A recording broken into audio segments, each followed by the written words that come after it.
The stolen fiancé, the black car, blocked the road ahead. The window rolled down, revealing half of the man and #39's face. To Abigail, that face was all too familiar. Ralph and #39's voice was indifferent. And quote, "You won and #39 get to Gibson Villa going this way. Are you planning to walk all the way there?" And quote. Abigail looked at him, unsure how to respond.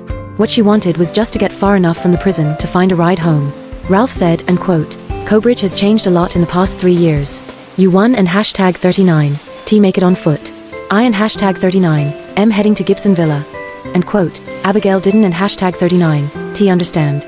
She thought, and #39, is he offering me a ride?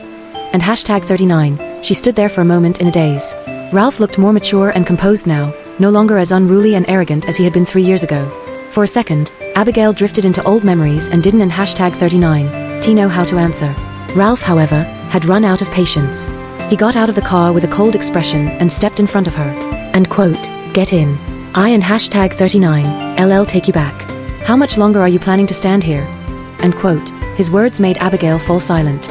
She didn't and #39 know why Ralph was here, and she didn't and #39 want to know. Thinking of her grandfather Wyatt, she turned and got into the car. Inside, there was an unfamiliar floral scent that made Abigail feel disoriented. She had sat in Ralph and #39's car before. Back then he and #39 always kept candy in the car, and it and #39 always had a sweet smell. The candy had been for her. Because of that candy, Abigail had once believed she was special to Ralph. She had once been happy, thinking the feelings between them were mutual. But the truth was, she had once heard him with her own ears, speaking about her to his friends with nothing but disdain. Ralph had said, and quote, "It and #39's just some cheap candy. That and #39's all it took to get her wrapped around my finger. I only gave it to her because I felt bad for her." And quote, "That engagement? It was just some joke between our grandfathers. Besides, the Gibson family has more than one heiress." And quote, the people around him had all agreed. In their eyes, Daniela, who had grown up with a wealthy upbringing, was a much better match for Ralph than Abigail. And Abigail, to them, was nothing more than someone Ralph humored because he happened to pity her. Abigail thought about how the gifts Ralph gave Daniela were nothing like the candy he used to give her. Now that Abigail looked back, it was clear how much, or how little Ralph ever cared about her. Abigail never liked to force anything, not even an engagement that had originally belonged to her. She had brought up ending it with Wyatt. Wyatt loved her and thought she and #39 been wronged, and wanted to go confront Ralph about it. She stopped him and asked for his agreement instead. Wyatt agreed, but before the engagement could be called off, she ended up taking Daniela and #39's place and going to prison.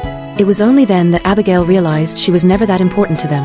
To be honest, aside from Wyatt, everyone else in the Gibson family, and Ralph, never truly welcomed her.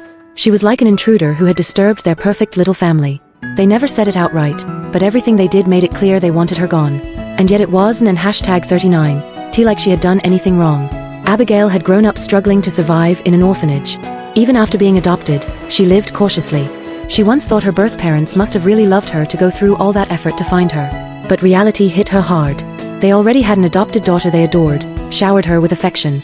Abigail wasn't an #39 like that, she and #39 grown up scraping by with nothing. They looked down on Abigail. Download CC Search FGK 00082. Watch the follow-up.